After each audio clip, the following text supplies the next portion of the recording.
بسم الله الرحمن الرحيم، والصلاة والسلام على أشرف المرسلين سيدنا محمد وعلى آله وصحبه أجمعين. ربي يسر لي أمري واشرح لي صدري واحلل عقدة من لساني يفقه قولي. السلام عليكم ورحمة الله وبركاته. maanta horta intaadan degdegin fikrad baan ka wadaa. hadalka cinwaanka aan qoray fikrad baan ka wadaa oo ka soo wada ula jeedaa. fikradaas ila faham, markaas ra'yigaaga si muxtarama uga bixi.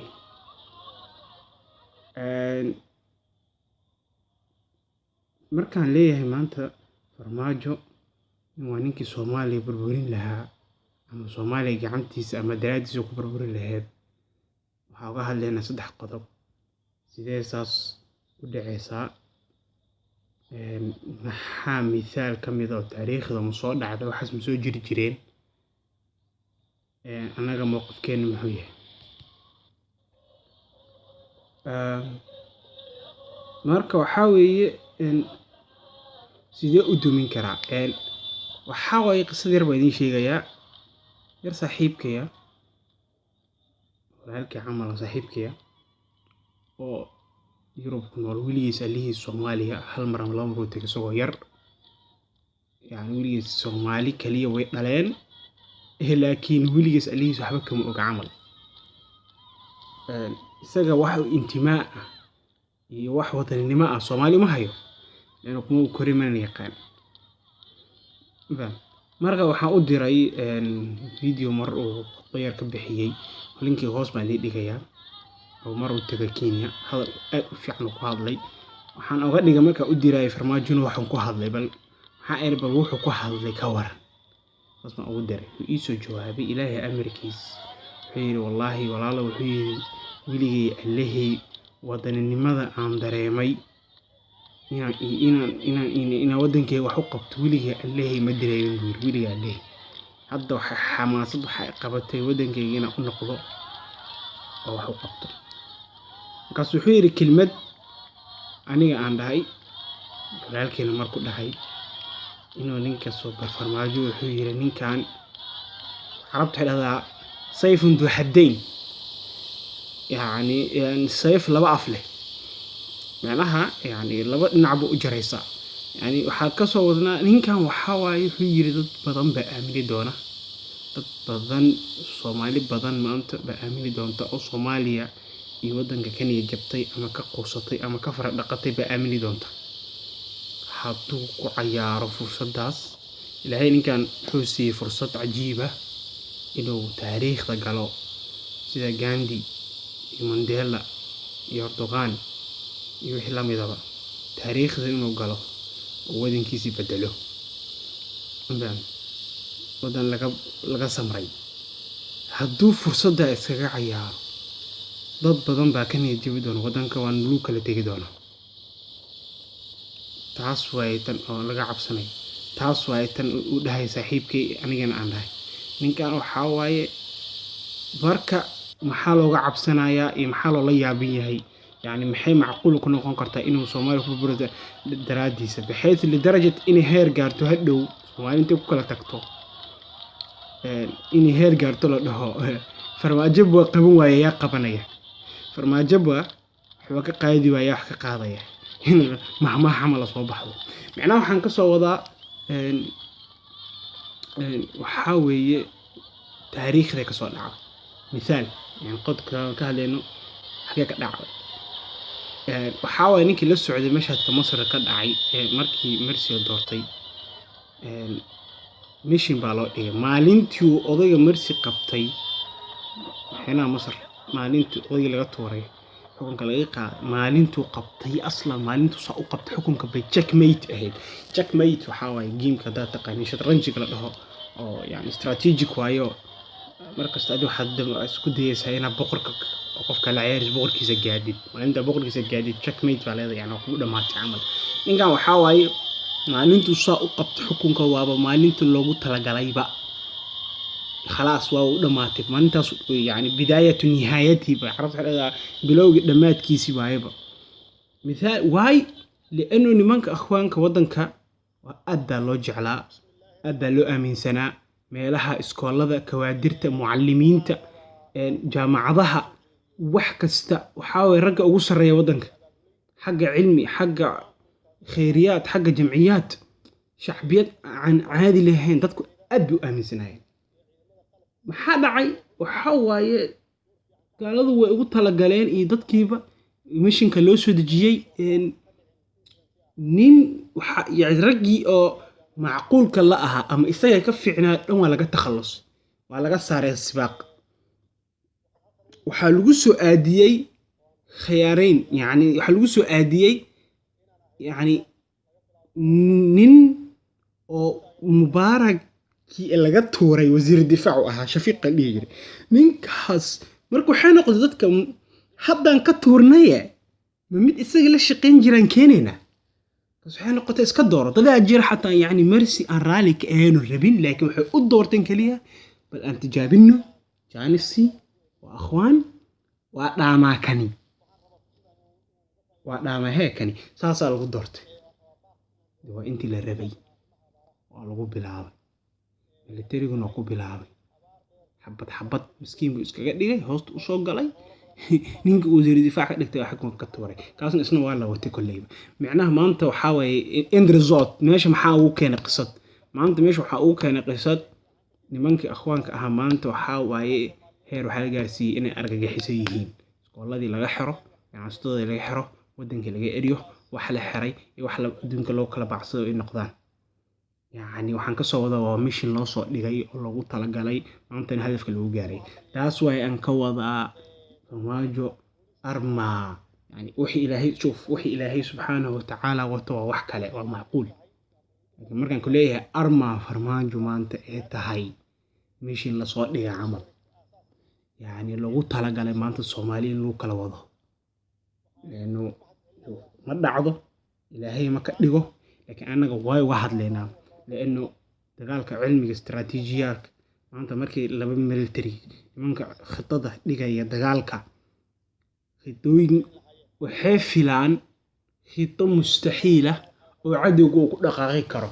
hadda waa mustaxiil, yani hadda maskaxda ma geliso, lagama yaabo cadowga inuu khidadaas ku dhaqaaqo oo maanta khatarta ah, yani mustaxiil. laakiin saasoo tahay nimanka istiraatiijiga dejinaya way filayaan si ka hortageedii haddee dhacdo si uga hortagi lahayd. anaa sidii baan u hadlaynaa man, yani wax kastoo mustaxiil waaqic adduunka, wax kastoo dhici karaan, wax kasta musabcad ma aha, wax kastoo dhici karaan maskaxda geli karaan.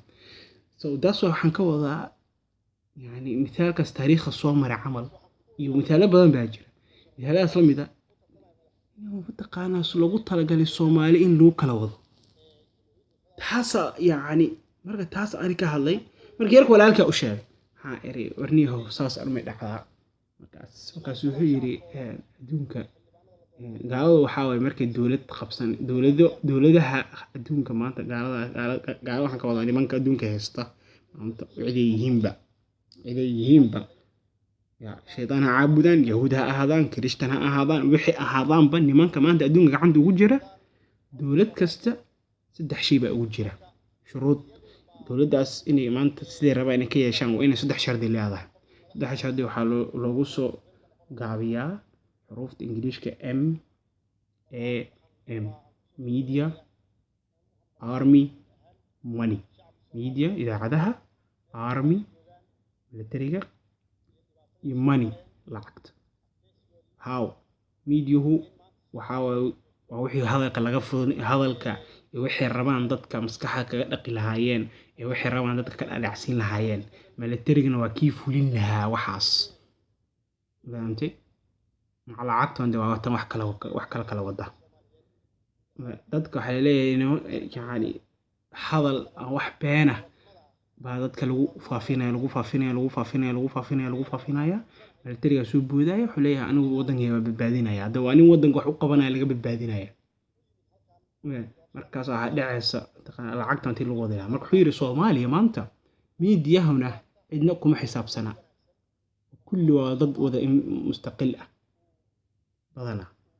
xataa haddii jirtana military baa jireen inay military haystaan waxaa ka soo wada military Soomaaliya military ma leh dowladaha adduunka dadka warka dadka ay ku faanaan dhahan military-geena jeeshkeena khaasatan dowladaha caalam الثالث iyo waliba dowladaha islaamka military-ga jooga looma sameeynin inuu adigu ilaaliyo waxaa loo sameeyay inuu adiga maalinta dhaqdhaqaaq bilaawdid oo isgaratid oo tiraahdo alla leeyna meesha iska qada qoorta kaaga istaago soo tiri meeqa dowlad islaamba ana islaamna ahayn oo isku dayday inay wax qabsato oo military xukun ka qaaday oo kullu sameeyay inqilaab tiri la cadad wala xisaab daalisa faraha ku taalay marka micnaha waxaan ka soo wadaa Soomaaliya military ma leh hadii yeelan doonto mustaqbalka insha Allah laakiin military-ga la sheegayo waxa loo sameeyay in adiga ma taqaana qoorta laaga istaago maalintii la damco maalintii aad damacday inaad dhaqaaqday taas Soomaaliya ma leh lacagna dumarkeeda iska daa taas waa mid arinta saddexaad annaga mowqifkeenu muxuu yahay shacbi ka muslimiin ama ka shacab Soomaaliyeed annaga maanta mowqifkeena waxa arintaas hadii jirto ama hadii jiri doontaba iyo hadii ba jirinba mowqifkeen anaga muxuu yahay mowqifka waxa waa qofka muslimka aniga sallallahu alayhi al-mu'minu kaysun fatin nabi sallallahu wuxuu dhahay imaaha noqonin macna xadiiska imaa yani qof indoola ah oo meesha dadku dhaqaaqaan oo dhaqaaqa ha noqonin ina xor tahay oo independent tahay oo yani mataqaana waxa lagu sheegay ama waxa TV ka aragtid aad rumaysanin waxa waaye hadal marka dad ka maqashid ama wax ka maqashid jaajin hasaarin illa ahubsid xukuna ku soo dejinin illa ahubsid markii niman wax laga sheego nimanka mase shakhsiga u taqaan may waliya ma la dhaqantay may indhaha ma ku aragtay may hadaba cid kale hadalkooda ha rumaysanin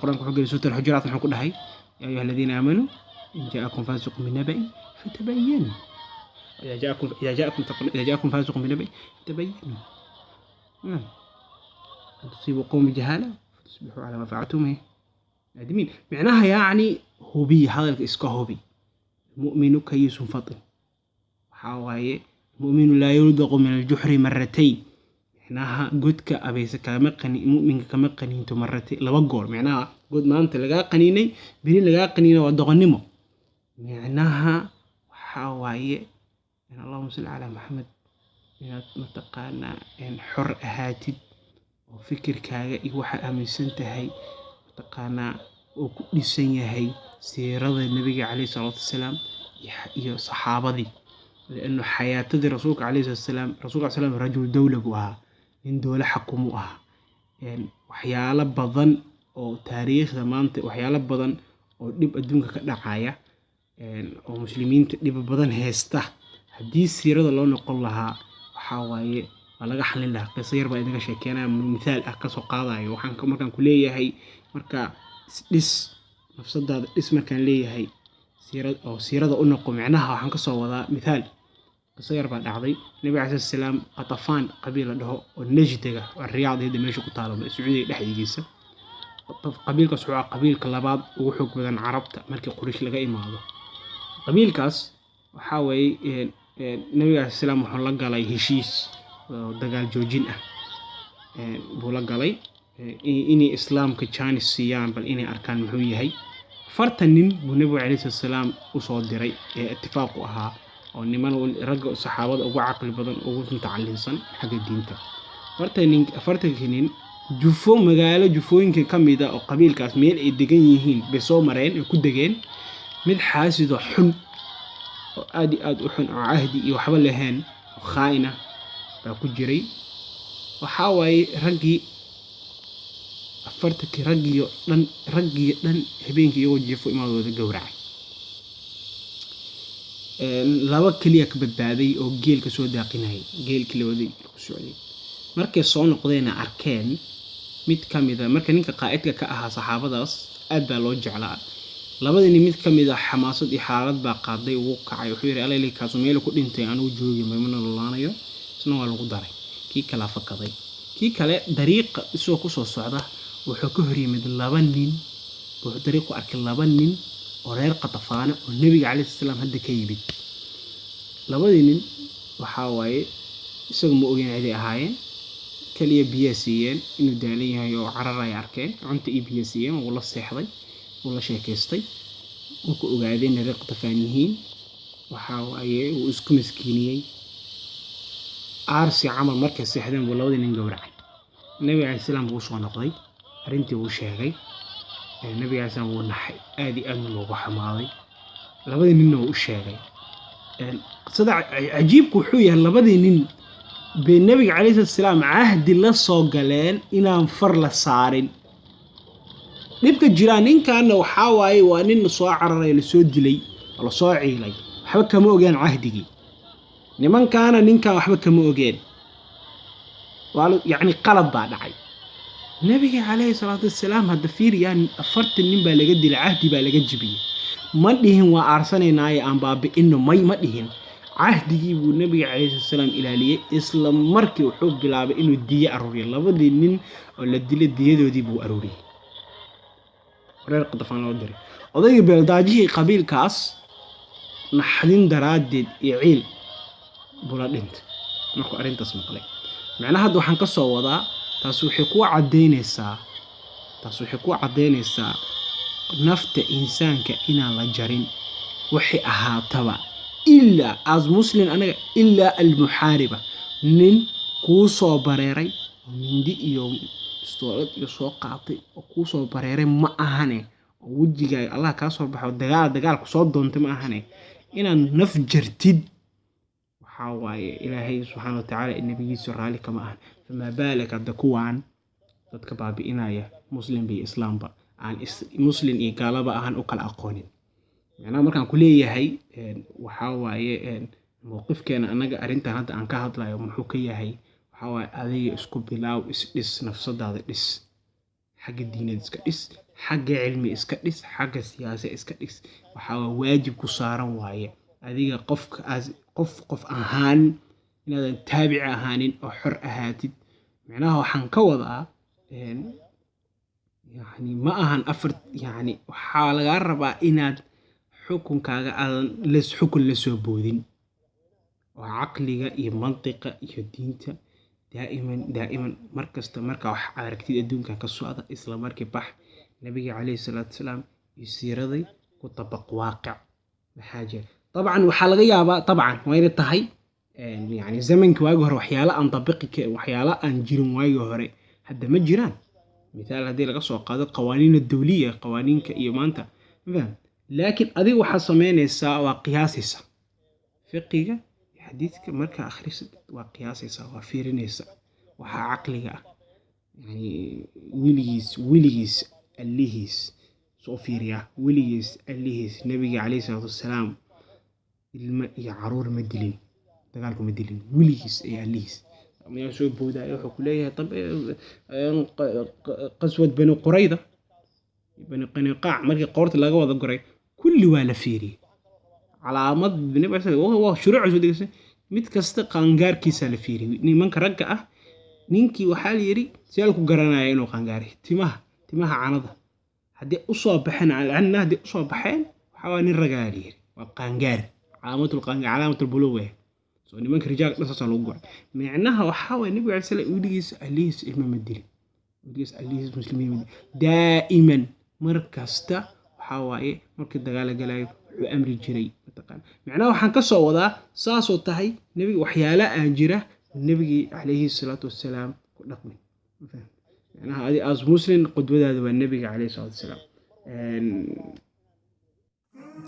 intaasaan jeclaaday inaan idin sheego waxa insha Allah waxaan isku dayaa arday baa aad u mashquulay isku dayaa waxyaalo kala badan inaan ka sii hadlo